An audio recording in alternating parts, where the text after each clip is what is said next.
First of all, let us cheers to say Happy Halloween for the Happy Halloween episode. Happy Halloween.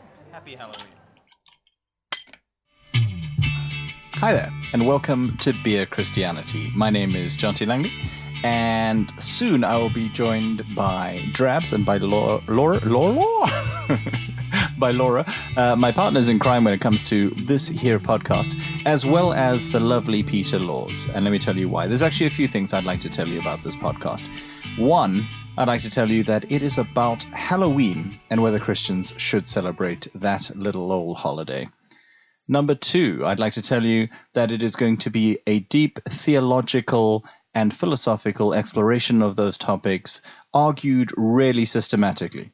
I'd like to tell you that it's not. It's three people, one of whom is on some heavy antihistamines, having a few beers and talking about it in a quite non-systematic way. However, we do have some extra reading about Halloween and also about horror movies and that sort of stuff. We have some extra reading, and we also brought in the heavy guns, the big guns. Peter Laws, who was on the last episode 8, all about kind of hellish Halloween, where we ended up talking about eternal conscious torment and all sorts of groovy things like that. He's come back, and he's given us a list of Christian horror movies, kind of considering horror movies where you could start as a Christian. He's even put in some amazing music in the background. The music that he's actually going to be playing is music that he wrote and performed all himself, and it is soundtrack music to his novels, which is just wild as a concept. He's an incredibly talented guy, as you know if you listen to episode 8. He's a podcaster, a YouTube, an author. A YouTube? He's one of those YouTubes they have these days. He's a YouTuber. He's a columnist of 40 Times, which is just such a cool magazine. He's a Baptist minister. He's a really thoughtful chap, and he's a really nice guy. He's also the author of 2 successful novels that have got a kind of supernatural thriller kind of vibe about them. And yeah, the music that you're going to hear in the background of his section was written and composed and performed by him and is a soundtrack to his novels, which is just awesome. You can actually find that music streaming for free at peterlaws.bandcamp.com.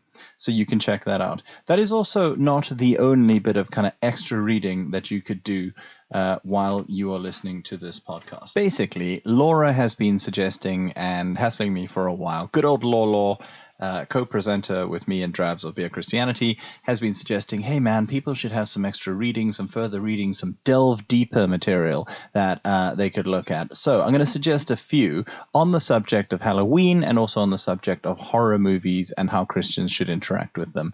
So I'm going to tell you about that after I tell you about the beer that I'm drinking, because we had a comment from one of our loyal listeners who said, hey man, what about more of that kind of beer drinking experience? So let me tell you, I'm drinking for Halloween Camden Hell's Lager. If you've been into any kind of vaguely hipster, I say vaguely because I'm sure the hipster ones wouldn't stock something this mainstream, pubs recently, you will have partaken, I'm sure, of Camden Hell's. It is, wait, let me just test it.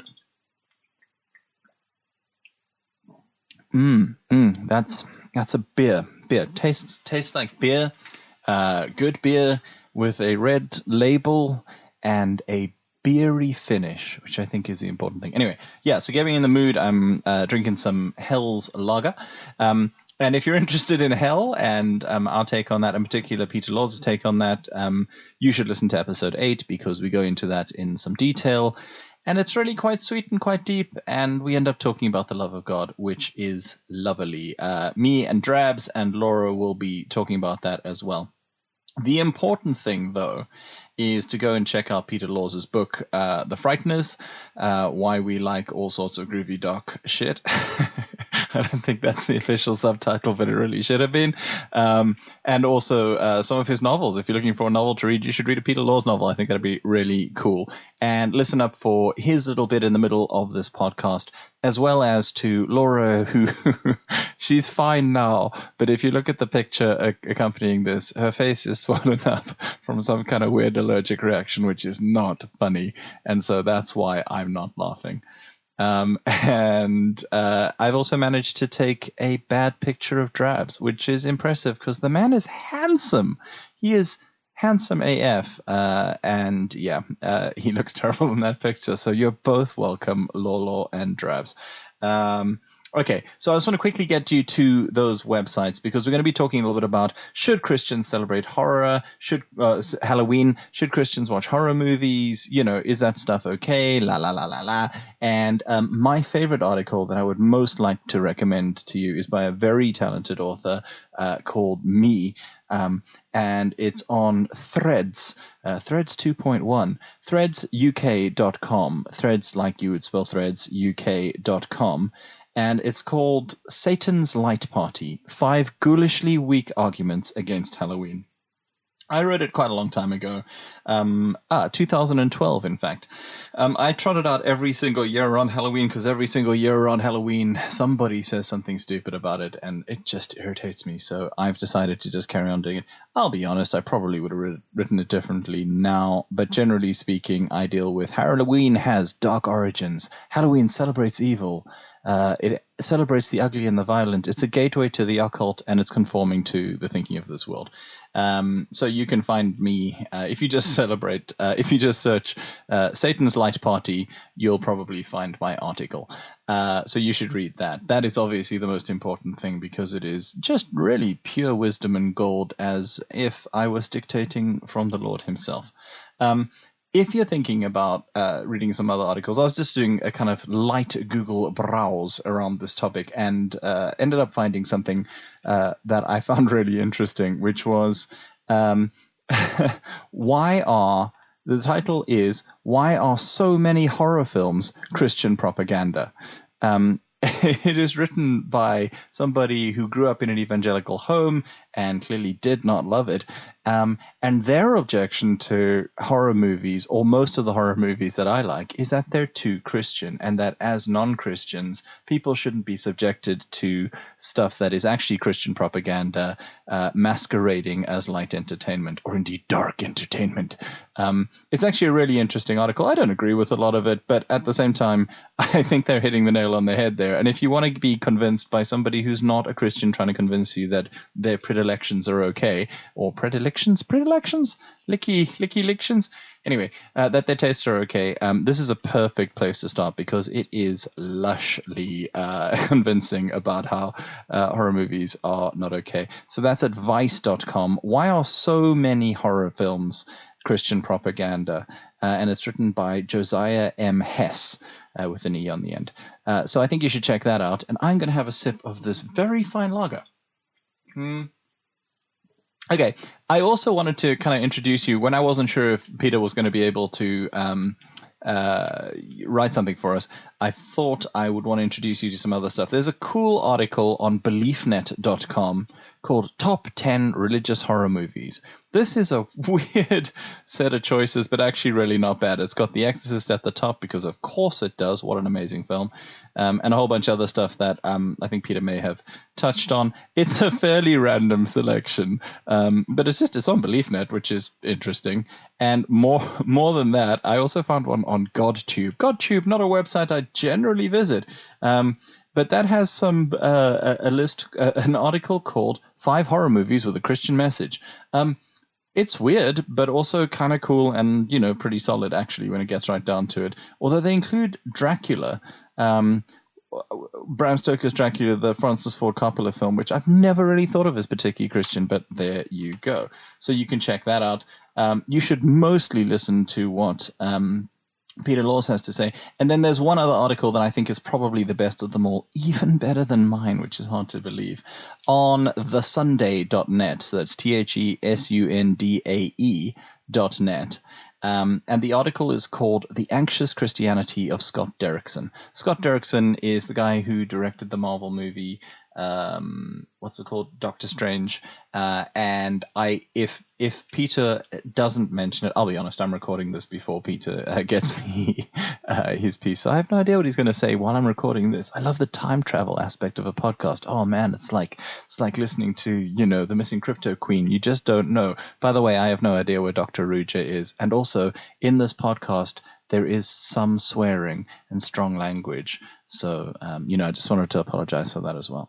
Anyway, read The Anxious Christianity of Scott Derrickson because it's a really, really good overview of his career and how some of his films are just genuinely superb. And some of them are like, dude, what were you thinking?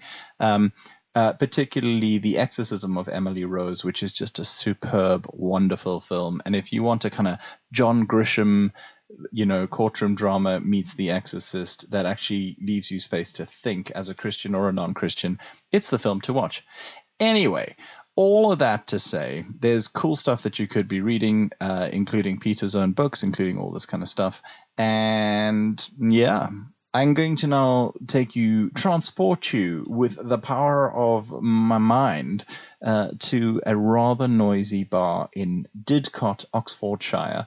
The Barrow Lounge, who were very kind and let us record in a part of it that they wanted to close down, but they're just really nice people. So if you're ever in Didcot, and you should come to Didcot, you should go and check out the Barrow Lounge and meet the really nice people who staff that place, because it is a really nice place. They did not give us any free drinks. They're just nice people. Yes, that's all you need to know, except if you want to follow us on Twitter, you need to go to @BeerExianity. That's our Twitter handle. If you want to find all of these episodes and links to our Spotify, to our Stitcher, to our Apple Podcasts presences, you can go to beerchristianity.libsyn.com. That's beerchristianity, all one word, .libsyn, LIBSYN.com, and check us out there. If you want to communicate with us, you can do it via the Twitter handle, or you can do it via beerchristianity@yahoo.com. That is all I have to say about that. And now let me leave you with, me and the other two, and eventually Peter. Laura, what have you come as? What's your costume? I am the artist formerly known as Quasimodo. That name rings a bell. Yeah, stung by a bee, also eating a peanut butter sandwich, rubbing kiwi on my tongue. I wish we could post a picture of you, but You can. I'm really not that far. I've been sending photos of my face to all of my friends all day because of how hilarious I look. Are the audience of Beer Christianity, are they your friends now? I mean, all of the 100 followers that we have on @xchristianity on Twitter, whatever it is. 100 followers, We all have 100 right! followers. Can we for cheers Beer to that? Cheers! Woo! Happy Halloween! Hey. Also, I'm drinking Goose Island, as is Drabs. I'm drinking what I assume is a Jack Daniels and Coke. It may be a double Jack Daniels and Coke. I think it'll mix really well with the antihistamines. I believe it says on the packet, if you're going to take 4, you might as well get hammered. I think that's the kind of thing. And this is the Halloween episode, but Halloween Part 2 because Halloween Part 1 with Peter Laws, who I'm sure you've listened to. I actually have listened to some of it in a Beer Christianity first. Whoa! I've actually listened to some of the podcast. Well, he just got way too real and human and just deep and serious and talked about the love of God and all that kind of What a douchebag. Drabs, as somebody who once went to Bible Baptist school, tell us about Halloween in America. Yeah, Bible Baptist School in Mechanicsburg, Pennsylvania, where I spent 3 years. That is not a real town. You are making it up, and it's racist. Did you live in a Tim Burton film? Mechanicsville. How can that possibly be real? Oh, Okay. it was real. As In was Pennsylvania. Pennsylvania, yeah, absolutely. And I think perhaps in the UK sometimes we think of the mainstream or the conservative Christian position towards Halloween as being quite anti-Halloween. And so it was interesting being at a school which was conservative in every sense. I had... With a name like Bible Baptist. I know, right? I had kids that were in my class who were sent to school by their parents in anti-abortion t-shirts. Wow. No word of a lie. So that's the kind of vibe of the place. And yet Halloween was huge. And trick-or-treating was massive, and it was embraced just wholeheartely. That's not to say that, the churches didn't still run the light parties. Ooh, light parties, so lame. It's just that, you'd go to the light party and then you'd go trick-or-treating because, double candy, right? and yeah, just a very conservative Christian environment that was just fully embracing of kind of Halloween, which is really interesting. That's so cool. I love that because, when you're calling your school Bible Baptist, you're really not fucking around. You're kind of going like, you're doubling down. It's not even since somebody's or whatever like that. We're real Protestants. The only thing that matters is the Bible. Like, that's amazing. What about you and Halloween? Well, I grew up in a anti-Halloween household. I think there's a fair common fate. We had the sign. Did you guys have the sign that you hang on your door, which says "No trick-or-treaters, please"? Because we had that. We had that sign. Not that there were. I used to have a memory of like looking out of my window wistfully on Halloween. And there were like 5 children that would wander up and down my street. Did you chuck sweets out the window to the poor children? Did you hold up your own sign saying, "Please, can I have some of your sweets"? No, but we were also, the The lights. whole Quasimodo thing, by the way, is just becoming more and more real. Were you in the tower? In the tower, rang the bells, didn't really properly do Halloween properly until I was in uni, and even is that really proper Halloween if you're just using it as an excuse to get wankered? Yeah, I mean, Halloween at uni. God bless it. I dressed up as Louis Theroux for Halloween. That is not what I was thinking of or hoping for. And wait a minute, she's showing us. Oh, wow. You look fully like Louis Theroux. All right, we're going to post a picture of this on the full podcast page, which is beerchristianity.libsyn.com. So you need to go there and you need to see a picture of Laura as Louis Theroux, and also we'll post a picture of all of us posing in front of that picture of Karl Marx, so that American evangelicalism will finally accept Beer Christianity as the one true podcast. So you grew up, Drabs, in a culture that even the conservative Christians loved Halloween. Laura, you grew up in a culture where the conservative Christians didn't. Also, by the way, are your parents listening to this, and do they still have misgivings about us? I told my dad that I was recording this podcast, the specific one, because of an anecdote which may come up later in the show, let's hope so. And he was like, "Oh, that sounds really interesting." And I was like, it's a Halloween podcast, you probably won't like it. He was like, "Yeah, no, maybe I won't listen to that one." So, we may be safe. Graham may not be listening to this one, but if he is, hey. But who will be listening to this podcast is Lydia, my partner, who sat down with me this evening and said, "Oh, Ben, our daughter's been invited to, our 5-year-old daughter's been invited to a Halloween party, and she's asked about trick-or-treating, and she was in Sainsbury's today and said she wanted to dress up as a witch, so we probably need to have a conversation about what we're going to do about Halloween."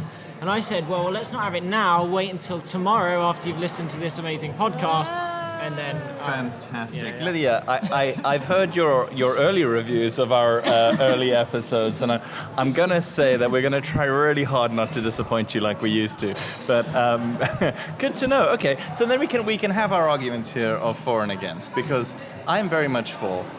Growing up in South Africa, Halloween not a thing because it's an American thing, and what? Well, I have been doing research. Also, that is cheating. First, research is cheating. I've done research and I have been doing some things. Mm-hmm. Halloween, not actually an American thing.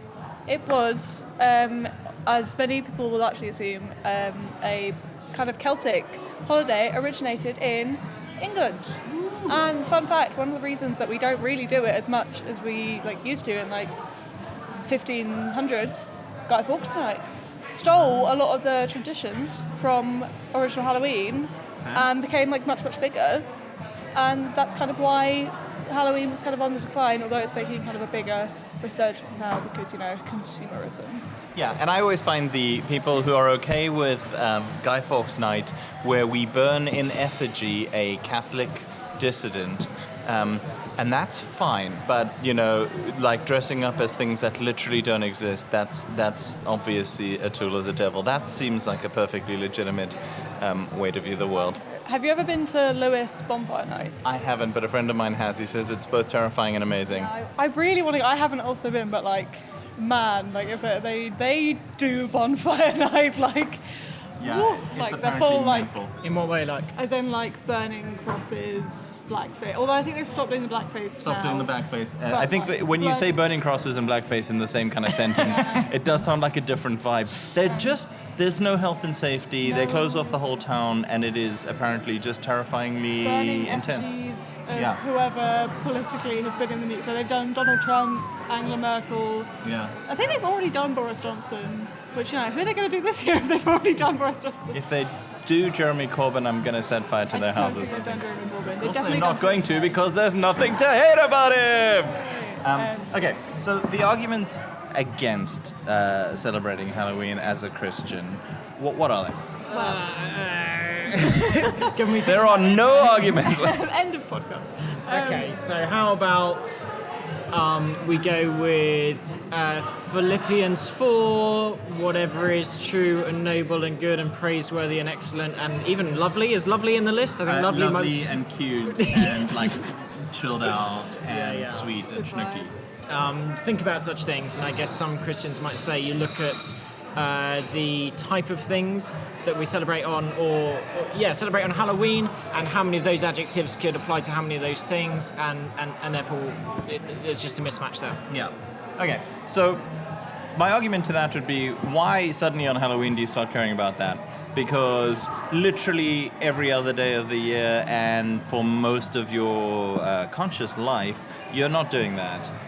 When you watch the news, you're not doing that. Would those same people advocate against watching the news or any kind of consciousness of, say, the suffering in the world? Also, you've got it is better to go into a house of mourning than a house of laughing. And also just all of that super dark shit in Ecclesiastes, which is like you cannot read Ecclesiastes and obey those verses in Philippians. It is literally impossible. There are large parts of scripture that you cannot read. For realsies, what is the name of, it's Absalom, who is an awful human being and then gets his hair caught in some branches, which is super comedy gold, and then I think has his head cut off, I think. It's pretty grim. Okay, so I don't think we can legitimately say that you can only think about, good things all the time. But is there an argument to be made for the stuff that gets glorified on Halloween is somehow unhelpful? My struggle is to see what the practical implications of thinking about these things are. Because obviously we can't just go, because we don't do it, we can just ignore the Bible. There's also the argument of glorifying evil. Have you guys heard that? Yeah. So this could be where my fun anecdote previously mentioned, which is I know you've all been on tenterhooks wave this fun anecdote.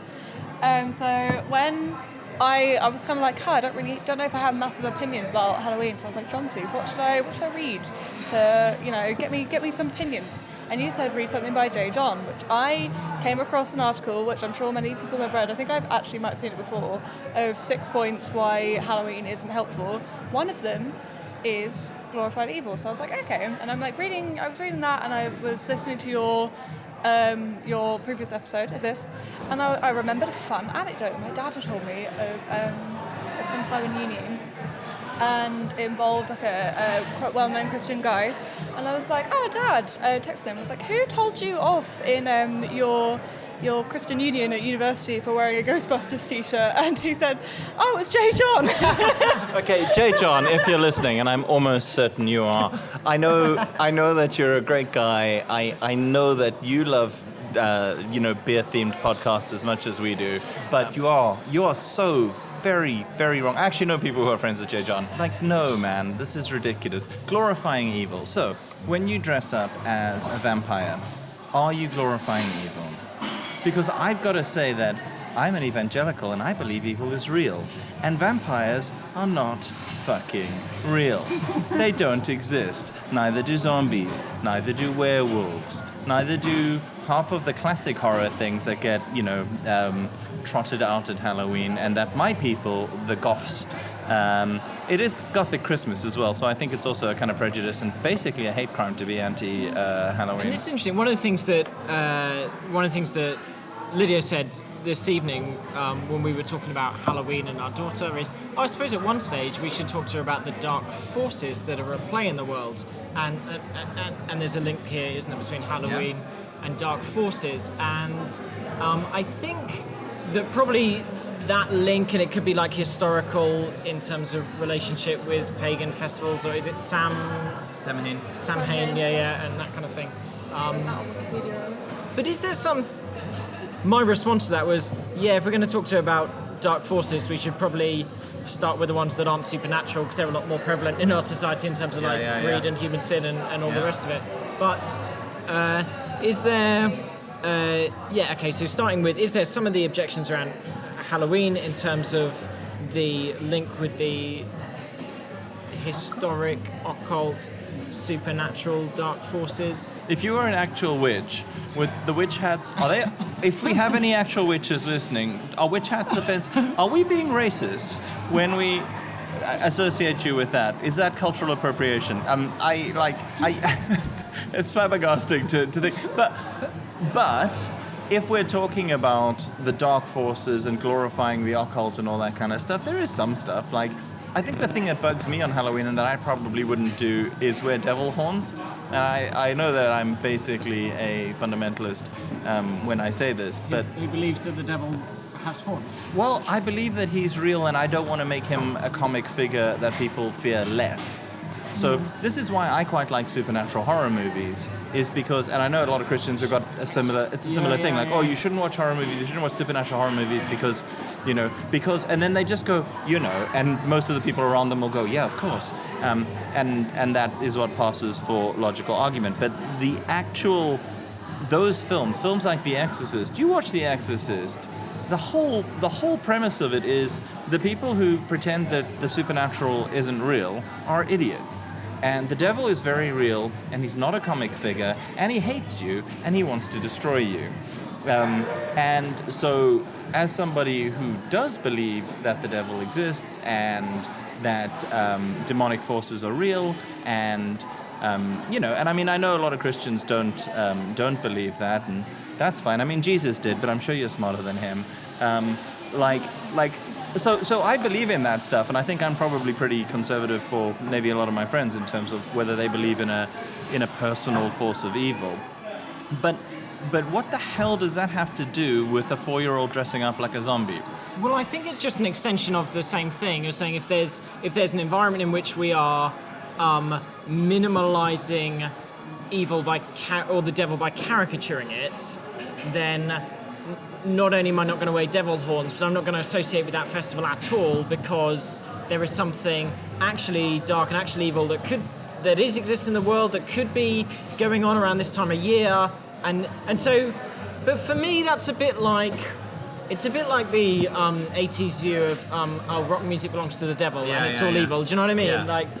Yeah, and it's that thing of I guess we can't have certain haircuts anymore because the Nazis have taken them, and all kind of Nordic mythology. Well, they love that stuff, so Also, side note, I think Propaganda has a song that ends, and it's about right-wing nut jobs and how they hate them, and just saying kill them all and let a Norse god sort them out, which I think is cute. Okay, so when we might be glorifying evil, I think this is what Peter kind of touches on in the previous podcast a little bit, is that this is an aesthetic. And when you speak to him about this, some people like spooky stuff. I like black clothes. I find the dark aesthetic more interesting. I don't think that's because the Holy Spirit hasn't convicted me. I just think I have a different set of tastes. And I think the color black is just a color created by God, just like everything else, So when I like, zombies and werewolves and, vampires and all that kind of stuff, for me that's not a glorification of evil. It's just wow, this aesthetic is super cool. This is just, it speaks to me more than the kind of plastic, neon, global hypercolor. That's a topical reference, kind of stuff that maybe you encounter more. I don't know. What do you think? I think I would agree with that. I mean, I know that I am not quite on Jonty's level of glorifying the black and the dark, but mostly because Jonty is something else in that area. But yeah, I think I agree. I think I like the aesthetic of wearing black stuff. I just like it. And it's not because I want to be dark and edgy. Black goes with a lot of things. Yeah. And this isn't a very theological beat. Okay, can I throw out another argument against Halloween? Okay, so So that one was just to make sure that we've actually dealt with it. because logic is what we're really about here. Yeah. And Totally. systematic structure. Systematic structure. That's. I think anyone who's listened to this podcast more than once knows that we are systematic and structured. Basically, the argument for the first kind of bit of this was you're maybe glorifying something evil. And our argument against it is most of it is not real stuff, so how can you be glorifying it? It's like glorifying any fictional character. Also, if I dressed up as Saint Sebastian, is it Sebastian who's got arrows all over him in the classic iconography? I think it is. Would you be okay with that? Would you be okay with any of the Christian martyrs, or indeed the crucified Christ? I don't think you would, and yet your Bible is full of it. So the argument of don't think about dark things doesn't really fit with most Renaissance painting. Please tell me you have been to a Halloween party as a martyr. No, but I really, really want Christian families to embrace Halloween by sending their children, as this. I think that's the perfect... You know what? Don't send them as evil things. Send them as Christian martyrs. I think that's the best thing. I also think in terms of, look at Travis is literally waving a glass in my face right now. All right. An empty glass, one should... An empty glass. Travis just upended his pint glass over Jonty's head. Travis has just broken a glass and is holding it to my face. Started a bar fight. Chairs are being thrown. All right, I'm going to go get us a beer, and I'm going to put Peter Laws in here and his recommendations for horror movies that you can watch over Halloween and that are good for Christians to watch. Hi everyone, my name is Peter Laws. I'm an author, journalist and Baptist minister who has had a long-term fascination with the macabre, spooky, strange and downright repellent. I've been a horror fan for, as long as I can remember. And I've been asked to put together some recommendations for you, some horror films that might have some interesting themes that could appeal to Christians. So, first up, number one, I would suggest is maybe an obvious one, is The Exorcist. I mean, you cannot have a list like this without having The Exorcist on it, because it is in some ways the most seminal horror movie that plays on Christian themes. I've said before elsewhere that, people seem to think that this is a film filled with blasphemy.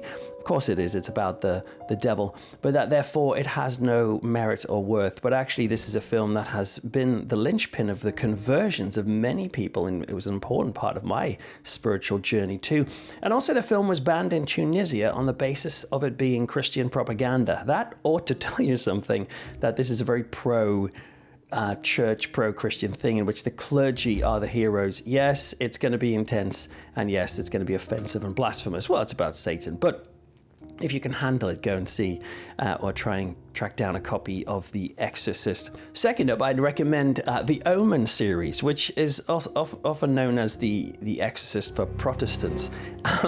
The Omen is great. I'm a sucker for the first film, in which the Antichrist is born into the family of an American diplomat, and gradually, biblical prophecy starts to come true in a series of horrific accidents, and this continues over 3 films in the trilogy. The second one is Omen 2, Damien, and then the third one is Omen, the final conflict, where gradually this Antichrist character played by Sam Neill in the third one has grown up to be this kind of politician diplomat type who's gonna bring together all the sort of Satan worshippers of the world and bring down the Nazarene, as they call it, the figure of Christ. These films are great fun, particularly the first one. I mean, the first one I think is pretty scary with some really intense moments. And what I love about the Omen films, particularly number one, directed by the same guy, Richard Donner, by the way, who also directed Superman, the Christopher Reeve version, so that's worth knowing. The great thing about the Omen series is, in the first one, you can easily read the Omen as, all this is just natural accidents that are being misinterpreted as being somehow religious, or like some sort of big religious conspiracy or end times theory. But you can read them if you want to with a religious idea and think, no, actually, there really is an Antichrist. And I love that about those films. It's a reminder that, some people in our world will look at our world and interpret essentially random political events as religious events, and The Omen is a great example of that, with a whole bunch of decapitation heads and all sorts of crazy stuff and spooky dogs, and an amazing Oscar-winning score by Jerry Goldsmith. Staying with the idea of the end times, I would recommend a series of films that were made in the 70s and into the 80s by a Christian group who wanted to terrify people into the kingdom. It starts with A Thief in the Night in 1972, and then goes to A Distant Thunder in 78, Image of the Beast in 1981, and then The Prodigal Planet in 1983. And these films are all about, well, you know, like the Left Behind series, it's like that. They're really fascinating in the sense that they play like a kind of grindhouse exploitation movie, like a drive-in movie from the 70s, and yet they are frequently punctuated by calls for people to become Christians. And some of the ideas in it are particularly scary. The idea of the end times and the raptures, and the rapture, and people being sort of, waking up in a world where all the good guys, as it were, have vanished, is an inherently terrifying idea. But what these films do really well, in terms of the scariness, is they just start to accentuate the chaos of what happens with those who are left behind. Of course, what your theology is on this sort of subject will mean you might just be able to happily dismiss any of these ideas of tribulation and all that sort of stuff, but that does not mean that they're not a great fun watch, but also quite a scary watch to realize that there are so many people who are fundamentally obsessed with this idea. I remember once, there's just an aside, I remember once I was given a DVD called The Final Events, Fulfilling Biblical Prophecy or something, and it was the kind of DVD that was supposed to be like a news report to give to your friends if they woke up one day and realized that all the Christians had disappeared, and it would explain what was happening and all of the sort of the terror that was coming. All pretty scary stuff. So yes, start off with A Thief in the Night from 1972.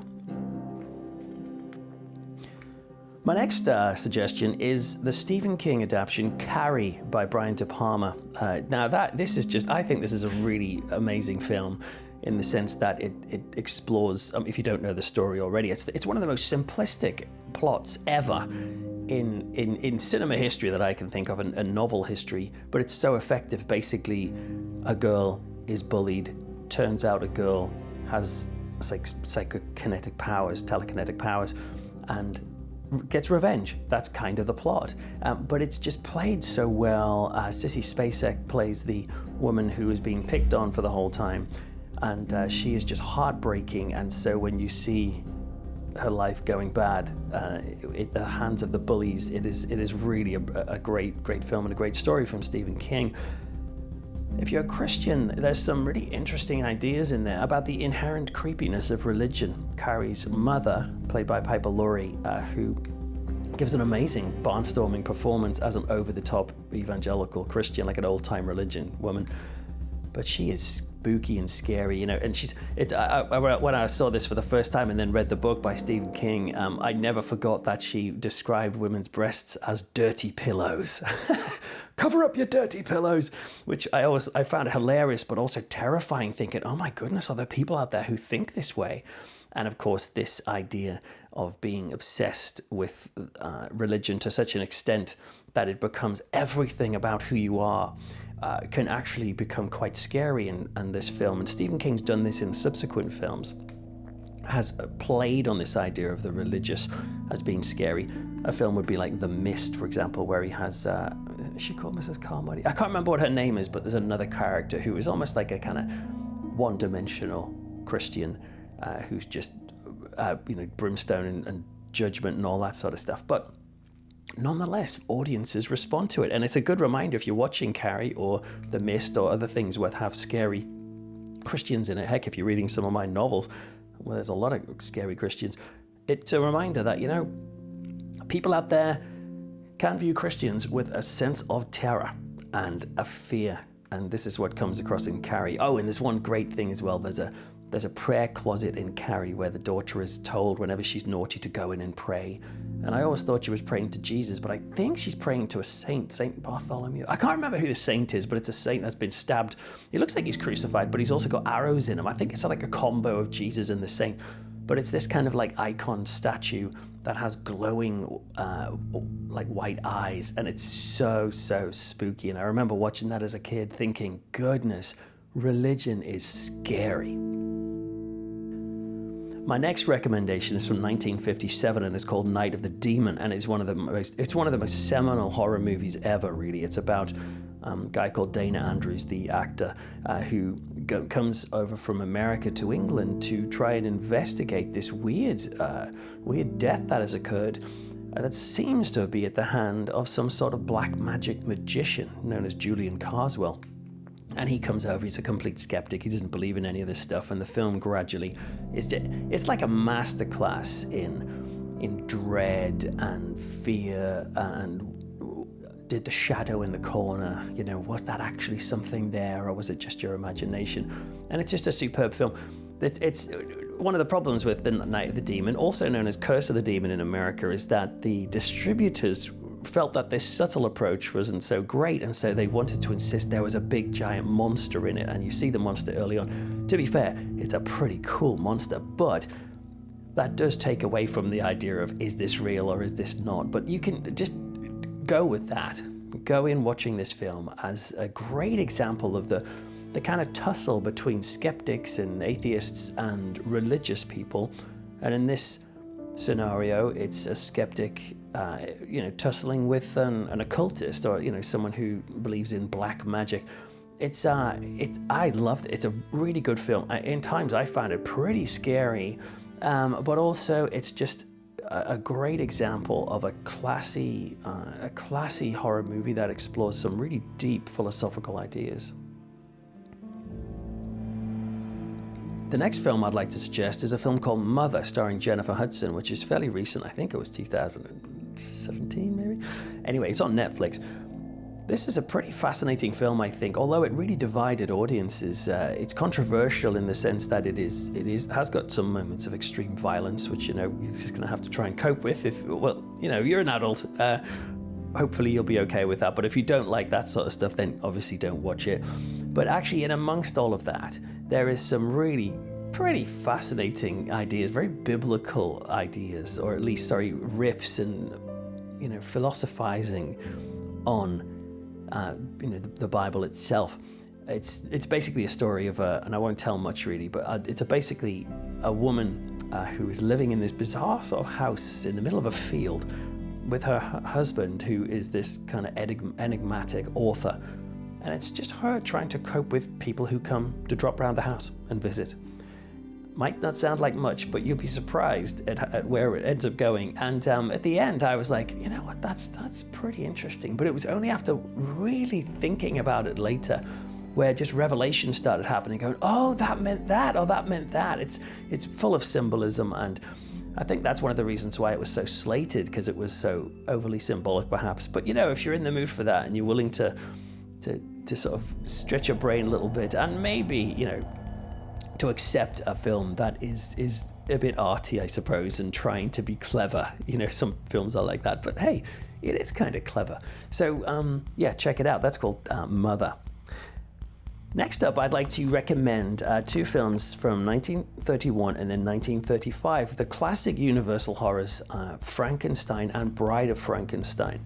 This is one of the rare cases, this doesn't happen often, but this is a rare case where I think the sequel, Bride of Frankenstein, is superior to Frankenstein itself, but both films are excellent. The classic story, the Mary Shelley story about a dabbling with science and playing God, he's alive, all that sort of stuff, fantastic. But there's just this heartbreaking core story in there, which I think could appeal to Christians, and it's this idea of, the idea of creating something or having somebody in society that is different from you, and you just reject them, and you just think, you know what, I wanted you, but now I don't want you anymore. And there's something really dark about that, and I think the films play through with this so well. I read Frankenstein again recently and was just really struck with how hard done by the monster is. When you're first introduced to Frankenstein, you start thinking, oh, Frankenstein is, of course, he's the big lumbering giant with the bolts in his neck, when, you quickly realize, oh no, Frankenstein is not the monster, Frankenstein is the doctor. But then you start reading the story and then you see the films and you went, oh, actually, maybe Dr. Frankenstein really is the monster. He's the one who was created through this kind of desire to defy God or whatever. And there's nothing wrong with the dabbling in science bit, bringing back people from the dead. That didn't bother me, all that sort of stuff. I'm not offended by the quest for prolonging life. What's more offensive is just how this doctor washes his hands of his creation. And it's just so sad. And to contrast, certainly with God, who, creates us and embraces us and doesn't just dismiss us when we don't fit the bill. And that's often actually an image that people get of Christianity, that they see God and they go, oh, you're not going to follow this set, you're not going to express intellectual assent to this certain set of beliefs. Right, well, then you are forgotten and you are banished forever. That sounds like the sort of thing Dr. Frankenstein would do, not the sort of thing God would do. But yeah, Frankenstein and Bride of Frankenstein, they're excellent classic movies, but Bride of Frankenstein particularly, an excellent film. Well, I never. A lot of that stuff I would never have considered as movies that Christians should check out in terms of the horror genre, but there you go. So, thank you very much to Peter Laws. Now, here's the thing. That is not all he's given us. I don't just mean in this life and his many sacrifices. Thank you for your service, Peter. Thank you. I actually mean that he has recommended more movies, and that is not the end of that clip. However, it turns out that even though my SD card got corrupted and I lost a whole bunch of mine and Laura's chat, I'm not saying it was the best quality chat in the world. I'm just saying there was stuff there and we discussed it. And ultimately, that's what you listen to Beer Christianity for. Even though that hasn't fully survived, there is still a whole bunch more where we talk about objections to Halloween. So I know this was meant to be kind of part 2 of Halloween because we didn't really address it in part 1 when we first spoke to Peter Laws. But we're going to have to make this part 2 with a part 3 coming up. So I'm going to edit them all together, and I'm going to release this one now. So that is it for this issue of Beer Christianity. Do check out all of Peter Laws' online and book-related content. Do follow him on YouTube and all the other places, on Twitter and all that kind of stuff. And do keep listening to Beer Christianity. We're going to have the second half of his recommendations, and there's some stuff in there that I'm like, ooh, I don't know, man. So you really should listen to the next one, because there's some stuff that I'm like, that sounds troubling to me. But that's just because, as you all know, I'm a painfully vanilla conservative and a fundamentalist of the First Division. So yeah, check out the next episode of Beer Christianity. It will feature Peter Laws again. It will be about Halloween again. It will be from that same conversation, only slightly drunker, and in Laura's case, slightly more hopped up on antihistamines, but hopefully less swollen in the whole eye game. So yeah, do follow us on Twitter, Beer Christianity. Do check us out if you want to hear previous episodes, if you want to see more of the content and descriptions, and find out how you can follow us on Spotify and Apple and Stitcher and all the other places. Then go to beerchristianity.libsyn.com.